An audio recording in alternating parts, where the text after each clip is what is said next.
Hey, look out. It's Faith Talk Live. I'm Rick Probst. And I'm Dan Ratcliffe. Hey, what a pleasure to talk to Dr. AJ Levine. We're going to talk about Witness at the Cross, her latest book. She's an author and a teacher. AJ, how are you? I am thrilled to be talking with you, and it's certainly better talking to you than trying to write another book. So let's talk about the one that you can impress. Come on. Well, I'm glad we're easier than writing a book. That's a good Thank thing you. to know. So when you get the makings of the ingredients of putting something together, are you a procrastinator at all? Say, I know I should do this, but I just don't feel it. I have had those moments, but I try to plow through them. That's what you do if you're a mother. That's what you do if you're a teacher. And in fact, that's what you do if you're under contract with Abingdon Press. So stuff does get done, even if there's some complaining in the background. That's good. That's good. Got it. Well, let's talk a little bit about Witness at the Cross. How did you get the idea? What was it that spurred you to this? I know we're going to talk about the witnesses at the cross of Christ. And there were several witnesses there, including his mother, Mary Magdalene, John the Apostle. But what was it about this? Is it something that was always inside of you trying to get out, or what? Yeah. So a couple of answers. I'll try to make it quick. The first was that every year we keep hearing about the 7 last words. And in fact, they're actually more than 7 because Jesus is a little chatty. But we don't hear that much about the people who are there and what their different perspectives were. And in part, I was very interested in exploring this because I'm really interested in the 2 men who were executed on either side of Jesus that we have in the Gospel of Luke. Because I've been working before COVID pretty much every semester at a local maximum security prison. And my insider students identify with these folks and they identify with the idea of capital punishment.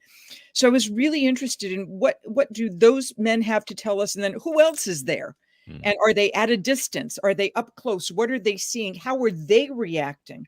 And since we have 4 gospels with 4 different stories, what at least 4 takeaways can we get from this?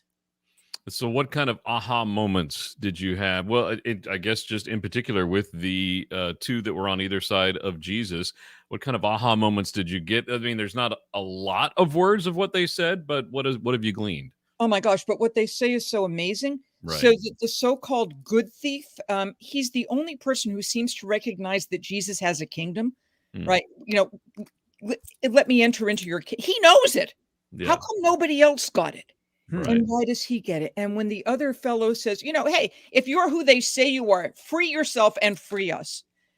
And he usually comes into history as being the scoffer or the disregarder, but this guy's got the most honest statement in the world. But on the other hand, he doesn't understand what that freedom is, right? And what Jesus is actually offering him. And if Jesus had come down from the cross, then what he was offering could not take place.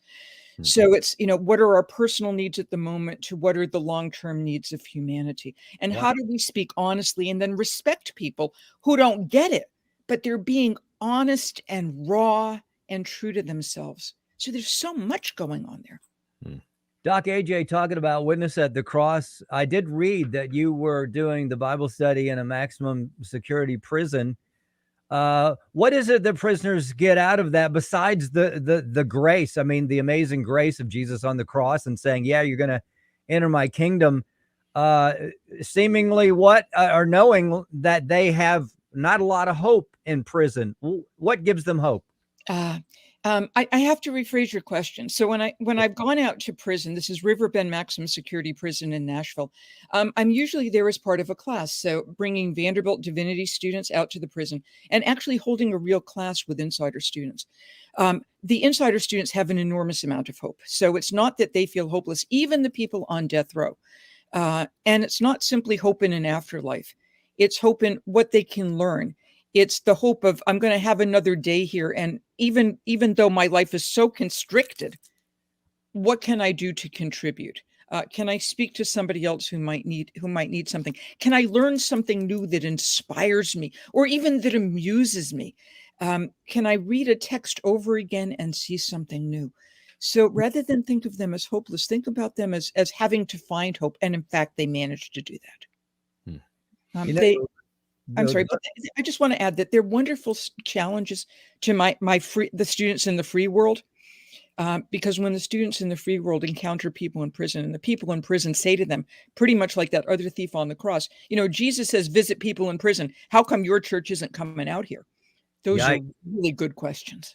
The questions you just threw out about just the topics that the prisoners bring up is so deep. It's deeper than the average Christian. Very often. And some of the prisoners aren't even Christian, but they're intrigued by the text. So Muslim students, for example, go, I've never read this, but this is really interesting. Or atheist students or even Jewish students go, oh, never quite thought about it that way. Wow. Doc AJ talking about witness at the cross. All right. So your favorite, do you have a favorite witness at the cross, and why? My favorites are the ones that people don't think about. Nature is a witness. The earthquake, the darkness. I think God is a witness, which is what causes the earthquake and the darkness. And I think the rending of the temple veil is not, as so many Christians think, to make God accessible. God had always been accessible. They got the entire Old Testament to tell you that. But there's a Jewish tradition that, and it goes back to Jacob, that when you're in mourning, you rip your garments. So this is like ripping of the divine garments. It's God in mourning. It's the temple in mourning. And because I know something about history, well, we know that the veil of the temple, at least one of the veils, had embroidered on it the signs of the zodiac. So it's like heaven, the symbol of heaven opening up.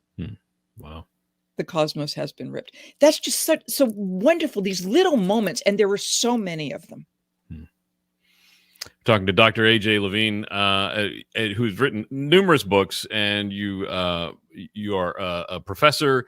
What is it that got you can tell that you are passionate? I can feel your passion about this. What is it that has made you passionate about teaching what you teach?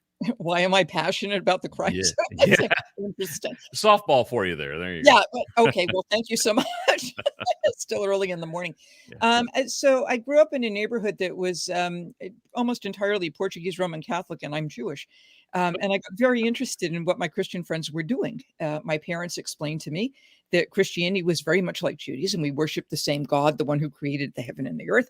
And we prayed the same prayers like the Psalms. And we read the same books like Genesis or Isaiah. And that a Jewish man named Jesus and a Jewish woman named Mary were really, really important to my Christian friends. So I grew up with the sense that Christianity was very, very much like Judaism. And then a kid on the school bus accused me of killing God. Oh, and I'm old, so this is before the Vatican had a few changes in its teachings, which came out in the mid-60s. So I'm old, so I came in before that, and I couldn't quite figure out as a child why this tradition that had the same God and the same values and the same prayers, why was this tradition saying awful things about me? And awful things about Jews. So I started asking questions. Then at that time I was 7. I'm now 65. I'm still asking questions. and I found that I fell in love with the New Testament. I don't worship Jesus as Lord and Savior because I never felt that call. And I think that's a call. That's not a matter of how smart you are or how many books you've read. That's a matter of the heart, not the head. But boy, was he smart. And boy, is he inspirational. And boy, did these stories work on me. So what I can do in the classroom is provide the students the history, because I'm an historian, to say, why would people have followed Jesus in the first place? And they're not following him because he's going to save them from sin and death. And they're not following him because he's going to die on the cross, because they don't think he's going to die. So there has to be something else going on. And even the people at the cross, even the ones who had heard him predict his death, like the women looking on from afar, they don't fully understand what's going on. So how do we approach this text from before the cross and then after the cross, and understand what the different gospel writers are trying to tell the people who are reading these texts? And you don't have to be a believer to fully appreciate this stuff. Right. Doc AJ talking about witness at the cross. What do you want us to walk away? One point you want us to walk away with, Doc? I want people to appreciate the different portraits that Matthew, Mark, Luke, and John give, the different people who were there, and before mushing them all together, as we would do, say, with the Christmas story, take each one individually. Watch how Jesus so suffers alone, fully deserted in the Gospel of Mark. Watch how he is in control, godlike, in the Gospel of John. See how he speaks to people in different circumstances at different times, so that every time you think you've got it, like you can just, put a box around it and say, yeah, I got it. there's going to be something in the text, this little opening where a little bit more light can come in, a little crack. And then you keep reading and reading, because each word, each character, each verse is so worth savoring.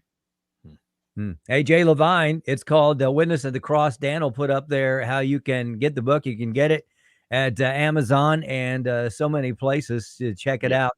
That's basically it. Amazon, Cokesbury, anywhere you can find these books. Abington Press, you can find the book there. Awesome. Right?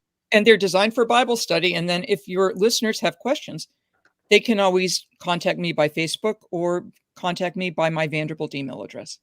Awesome. Doc, thank you so much. Let's take a break. We'll be right back. I'm Rick Probst. And I'm Dan Ratcliffe. This is Faith Talk Live.